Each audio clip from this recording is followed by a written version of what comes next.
I grew up with Okay, we're starting soon. And that'll be back. All right, ready? All right.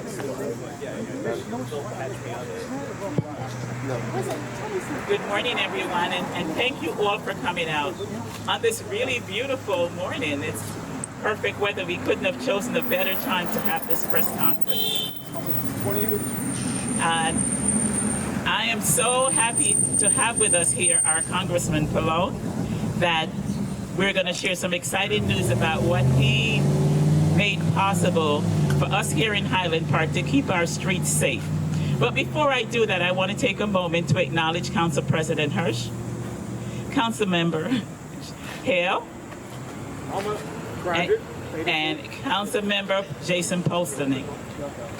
And we have some of our members from the Democratic Committee here, our Chair Abby Stern Cardinal, Diane Ray, and other members. And to my right, I would like to acknowledge our Superintendent of School, Christina Nicosia. Congratulations, Miss.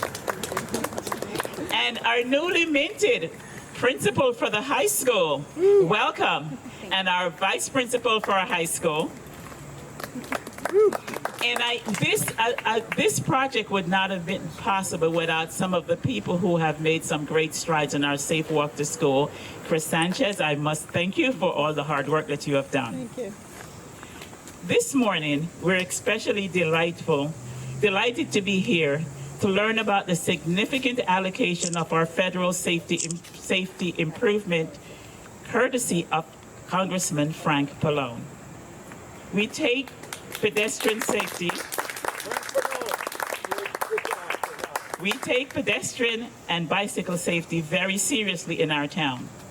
We are proud to have a very active, safe walking and cycling committee chaired by Chris Sanchez that work with us to addressing the challenges we face in this area.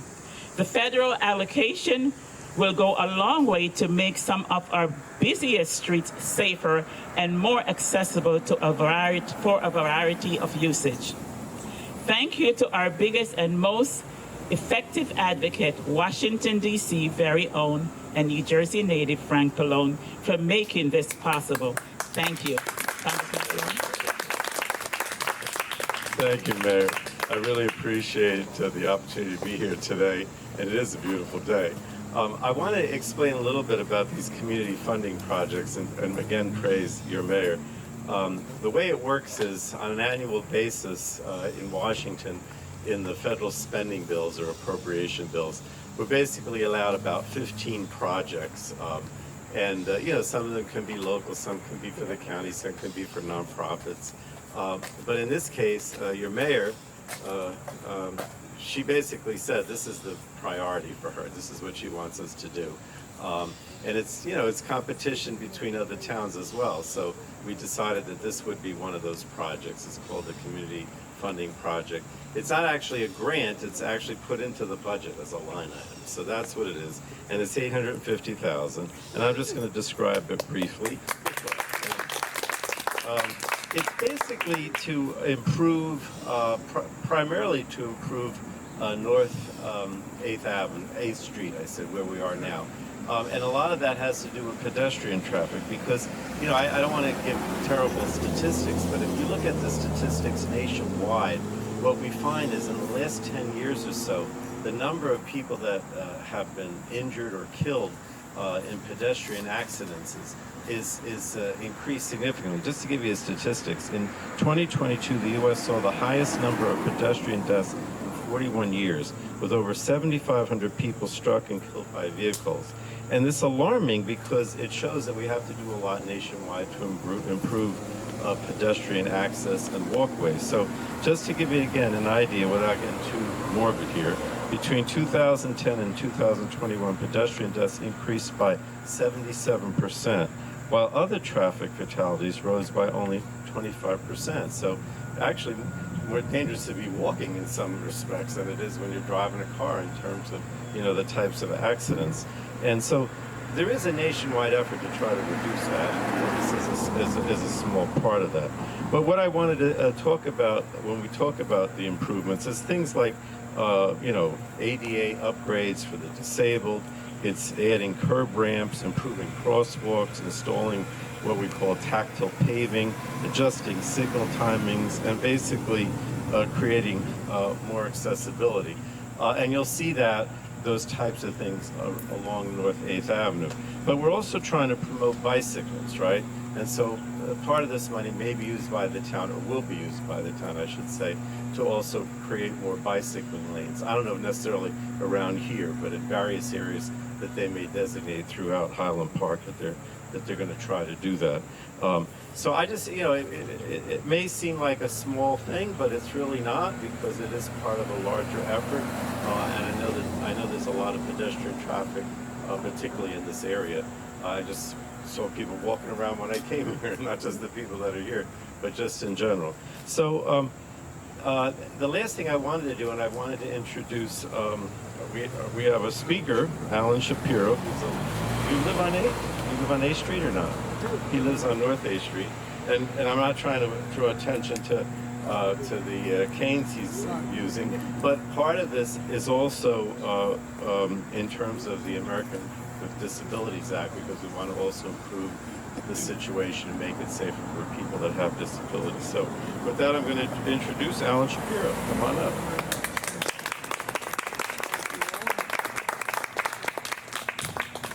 Get a hold of this close to yourself. It's a pleasure to meet you. It's a pleasure to be here. It's been probably 7 or 8 years since I spoke in front of anybody, much less a Is press. that working? You might need to hold it Is it on closer. green? You gotta A hold little it bit closer. How's that? Is that any good?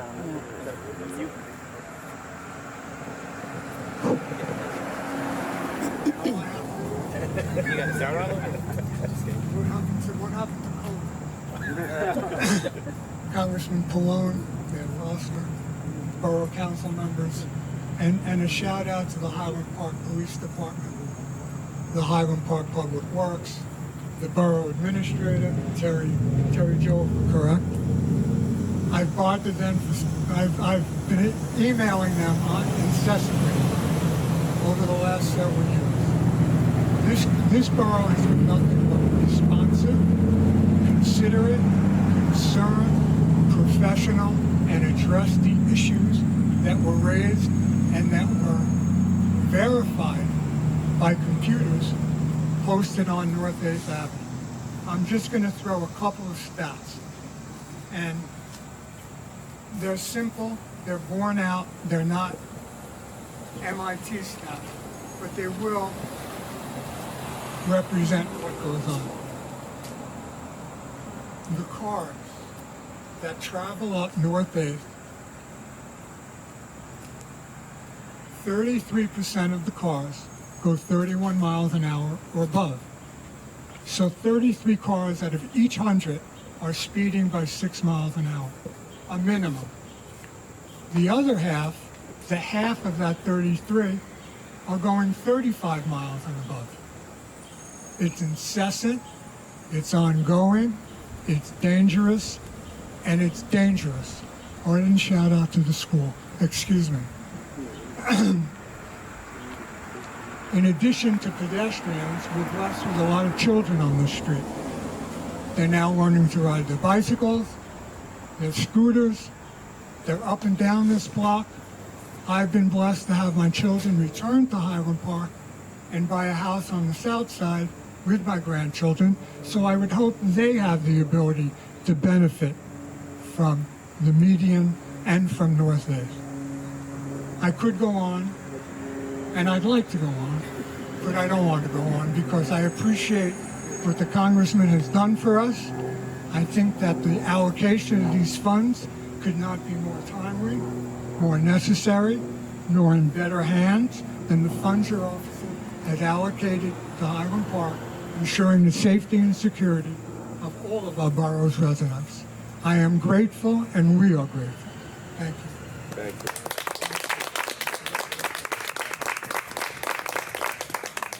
Any questions or comments? We better, after that, we might as well just go home, right? Thank you. I was going to go home before. Anyone else have any questions? Yes, please. I live right here. I have witnessed so many car accidents. One of the cars ends up on my lawn. Is there any way you get a stop sign over here, make the four-way stop sign? Because we've had kids driving fast down this. That's a question that I will take back to council and to public safety, and we can address it. Councilmember Hale is here, and he also served on our public safety committee. So I'm going to ask Councilmember Hale to bring that back to the council chair of public safety and to get a study and to take a look, because I do see it says stop pedestrian stop right there, and it says the law. So we want to look more. And I see Chris. Chris has a Yeah. question. Yeah, I Answer? just have a Concern? comment. I just have Okay. a comment. I'll just say a Yes, quick sure. comment. Come on up. Hello, I'm Trish Sanchez. I was chair of the Safe Walking and Cycling Committee here in Highland Park. And in 2019, I believe, New Jersey Department of Transportation had awarded our town consultants, a team of consultants that created a bicycle and pedestrian plan for Highland Park. So it was created by consultants who have professional experience in how to make streets safe for pedestrians and bicyclists. So it's not just putting up a sign. You have to think about how this affects the overall town. So I take what your concern is, and this bicycle pedestrian plan, which is available on the Borough website, you can take a look, because it has looked at every single street within Highland Park and what's the best way to make it safe for pedestrians, bicyclists. When you live here, So- have you any trouble in your house here when you live here? I mean, I also live on Highland Park, right here on North 8th, so this is not because of me. But the bicycle pedestrian plan is basically telling you the best way to make all of our streets safe, and one of them, is this street. And what's great about the infrastructure improvement is that all of it is laid out in this bicycle pedestrian plan, and all we need is money to help implement these treatments to make it safe, which is wonderful. Thank you, Congressman. So hopefully that answers your question. Okay, thank you. Thank you so much, Chris, because you really laid out what your team has been working on and why this funding that we received from Congressman Pallone is so important to our town, and that we are humbled and honored that you came out to do this rollout of the funding that we receive, and we can start seeing some real street improvements and ADA accessible curb cuts, bicycle safety. So this money will go a long way to keeping all our residents in Highland Park safe. And we just want to give Congressman Pallone a round of applause. And thank you so much for coming out. And thank you. Appreciate it.